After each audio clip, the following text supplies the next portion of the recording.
नमस्कार। आज हम हिंदी भाषा की 8वीं कक्षा की पाठ्य पुस्तक ज्ञान सागर के पाठ 7 अन्याय के खिलाफ लड़ाई के प्रश्न करेंगे। यदि वीडियो आपको अच्छा लगे तो लाइक कीजिएगा और वीडियो को ज़्यादा से ज़्यादा अपने सभी दोस्तों के साथ शेयर कीजिएगा ताकि सभी की हेल्प हो सके। तो आइए इस पाठ के प्रश्न शुरू करते हैं। पहला प्रश्न, किस बात से पता चलता है कि बेस्टियन स्वभाव से बहुत क्रूर और अक्खड़ था? तो उत्तर है इसका, जब बेस्टियन आदिवासियों के गांव में गया और बड़े घमंड के साथ खूब चिल्ला चिल्लाकर बोला, 2 दिन में जंगल में सड़क बनाने का काम शुरू होगा, तुम सब लोगों को इस काम पर पहुंचना है, अगर नहीं पहुंचे तो ठीक नहीं होगा, अंग्रेज सरकार का हुक्म है, यह जान लो।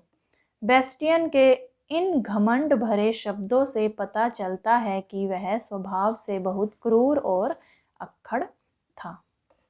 अगला प्रश्न, सीताराम राजू का पूरा नाम क्या था? आदिवासियों से उसका परिचय किस प्रकार हुआ? तो उत्तर है, सीताराम राजू का पूरा नाम अल्लूरी सीताराम राजू था। वह 18 वर्ष की उम्र में ही साधु बन गया था। जब वह आंध्र के घने जंगलों में रहने आया तब उसका परिचय आंध्र के घने जंगलों के बीच रहने वाले कोया आदिवासियों से हुआ और वह उनसे अच्छी तरह हिल मिल गया। आदिवासी लोग भी उसे अपने दुख दर्द की कहानी सुनाते और पूछते कि कैसे हम अपने कष्टों से छुटकारा पाएं। अगला प्रश्न है,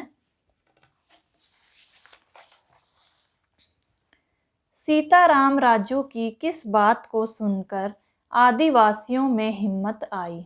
तो उत्तर है, जब सीताराम राजू ने उन्हें यह बताया कि देश में और लोग भी हैं जो अंग्रेजों के अत्याचार के खिलाफ लड़ रहे हैं। उनमें एक मशहूर नेता है जिनका नाम गांधी जी है। गांधी जी का मानना है कि भारतीयों को अंग्रेजों का सहयोग नहीं करना चाहिए। अगर कोई अंग्रेज अन्याय करेगा तो हम अन्याय को सहन नहीं करेंगे। सीताराम राजू की इन बातों को सुनकर कोया आदिवासियों में हिम्मत आई। अगला प्रश्न, कोया आदिवासी भारतीय सिपाहियों का ध्यान किस प्रकार रखते थे? तो उत्तर है, जंगल की संकरी अर्थात पतली पगडंडियों पर से जब सेना की टुकड़ी गुजर रही होती थी तो जंगलों में छिपे आदिवासी भारतीय सिपाहियों को गुजर जाने देते और जैसे ही अंग्रेज सार्जेंट या कमांडर नजर आते उन पर निशाना साध देते थे। इस प्रकार वे भारतीय सेना का ध्यान रखते थे।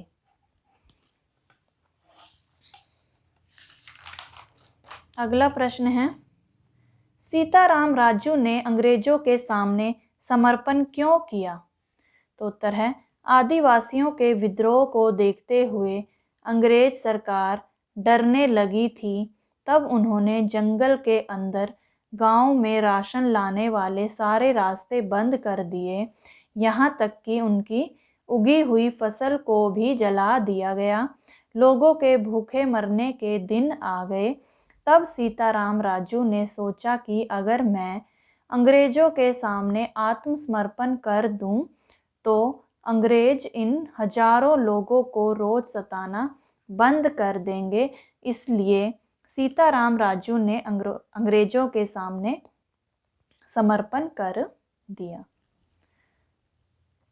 अगला प्रश्न है प्रश्न 6, उचित शब्दों से रिक्त स्थान की पूर्ति कीजिए। तो पहला देखते हैं, अन्याय के खिलाफ लड़ाई की घटना डैश सन की है? 1922। सीताराम राजू ने डैश तक की पढ़ाई की थी? हाई स्कूल तक की। मेजर गुडाल डैश गांव में डेरा डाले हुए था? मंपा। सीताराम राजू को डैश ने गोली मारी? कुंचू मेनन ने। ठीक है, अब अगला प्रश्न है बातचीत के लिए।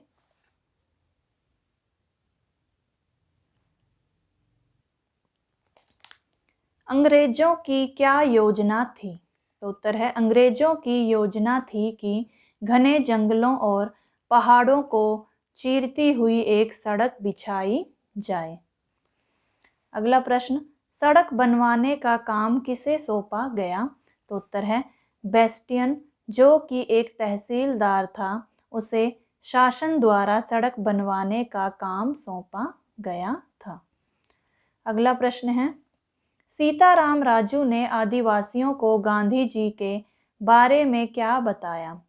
तो उत्तर है उन्होंने बताया कि गांधी जी एक मशहूर नेता थे जो अंग्रेजों के अत्याचार के खिलाफ लड़ रहे थे, और गांधी जी का मानना था कि हमें अंग्रेजों का सहयोग नहीं करना चाहिए और अंग्रेजों के अन्याय के खिलाफ आवाज़ उठानी चाहिए। अगला प्रश्न, किस इलाके के आदिवासी लोग अन्याय के खिलाफ संघर्ष में कूद पड़े?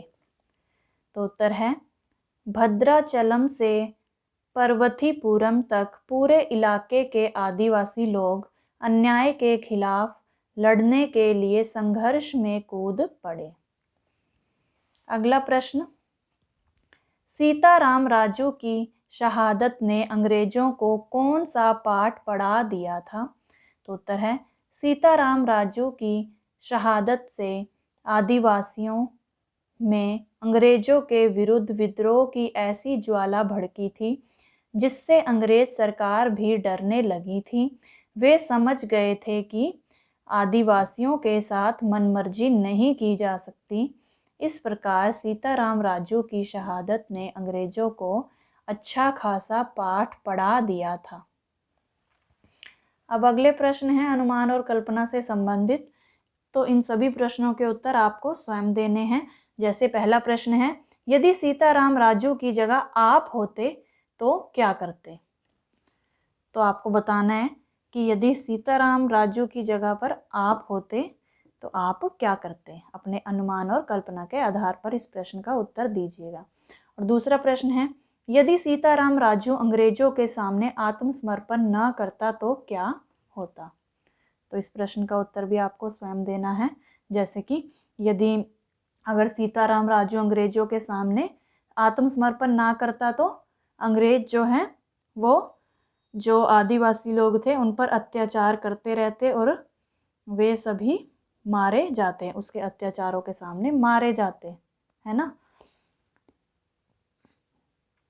और अगला प्रश्न, अगर सीताराम राजू को कचहरी में पेश किया जाता तो क्या होता? तो इसका प्रश्न का उत्तर भी आप दे सकते हैं, या जैसे कि क्या लिख सकते हैं कि अगर सीताराम राजू को कचहरी में पेश किया जाता तो शायद उसे अपनी जान बचाने का मौका मिल जाता, है ना। अब अगला प्रश्न देखते हैं, भाषा की बात से संबंधित। पाठ में आए हुए दो दो अनुस्वार, अनुनासिक तथा नुक्ता लगे शब्द छांटकर दिए गए स्थान में भरिए। अनुस्वार बिंदी वाले शब्द, अनुनासिक चंद्र बिंदु, और नुक्ता जो किसी वर्ण के नीचे जो जैसे ज़्यादातर ज और फ के नीचे नुक्ता लगा होता है। ठीक है, तो अनुस्वार वाले शब्द हैं जंगल और आंदोलन, अनुनासिक वाले गांव गांधी, और नुक्ता वाले खिलाफ अंग्रेज। अब अगला प्रश्न है, निम्नलिखित पंक्तियों में प्रयोग किए गए विराम चिन्ह पहचानिए तथा उनके नाम लिखिए। अब पहली पंक्ति है, आदिवासियों की हिम्मत जवाब देने लगी। तो ये इसमें कौन सा चिन्ह है? ये वाला चिन्ह दिया गया है, और नाम क्या है इस चिन्ह का? पूर्ण विराम। ठीक है, अगली पंक्ति, हुक्म बजाना नौकर का काम है। इसमें ये वाला दिया गया है चिन्ह, ये देखिए, और इसे कहते हैं, इसका नाम है दोहरा उद्धरण चिन्ह। अगली पंक्ति, वह उन्हें सुन सुनकर फूला ना समाता। इस चिन्ह को तो आप पहचान ही गए हैं, पूर्ण विराम चिन्ह। अब यहाँ पर ये वाला चिन्ह दिया गया है, ये सुन और सुनकर के बीच में है जो, इसे हम कहते हैं योजक चिन्ह। ठीक है, जो दो शब्दों को जोड़ता है उनके बीच में लगाया जाता है। ठीक है, अगला है, सड़क के निर्माण के लिए मजदूर कहाँ से आएंगे, और ये वाला चिन्ह इसमें दिया गया है, इसे कहते हैं प्रश्नवाचक या प्रश्न सूचक चिन्ह। जहाँ पर प्रश्न पूछा जाए, कहाँ, कौन, कैसे, कब, कितने, तो वहाँ पर क्या आएगा, प्रश्न सूचक चिन्ह का प्रयोग किया जाएगा। अगला प्रश्न है जीवन मूल्य से संबंधित, तो आइए देखते हैं। जीवन अनमोल है, इस बात को ध्यान में रखते हुए बताइए कि अपनी भीषण समस्या का समाधान करने के लिए आप क्या करोगे। तो उत्तर है, मेरा जीवन बहुत अनमोल है और जीवन में समस्याओं का आना जाना तो लगा ही रहेगा। ऐसे में मैं बड़ी सूझबूझ से व शांत मन से समस्या का समाधान ढूंढने का प्रयास करूंगा। ऐसी कोई भी समस्या नहीं जिसका कोई समाधान ना हो, और यदि मैं किसी समस्या का समाधान करने में स्वयं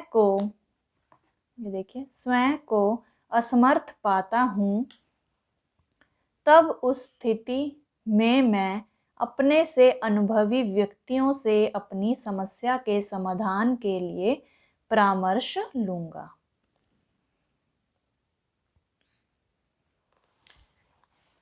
अगला प्रश्न, किसी ऐसी घटना के बारे में बताइए जब आपने किसी अत्याचार या अन्याय का विरोध किया हो, उसका परिणाम क्या रहा। तो उत्तर है, एक बार मैं अपने किसी काम से जा रहा था, तब मैंने रास्ते में एक व्यक्ति को देखा जो अपने बेटे को भीख मांगने के लिए मजबूर कर रहा था, वो भी केवल अपने स्वार्थ के लिए। जब मैंने यह सब देखा तो मैंने उस व्यक्ति को बहुत बुरा भला कहा। मेरी बातों का उस व्यक्ति पर बहुत गहरा असर पड़ा और वह आत्मग्लानि से भर गया। तब उसने मुझसे व अपने पुत्र से माफ़ी मांगी।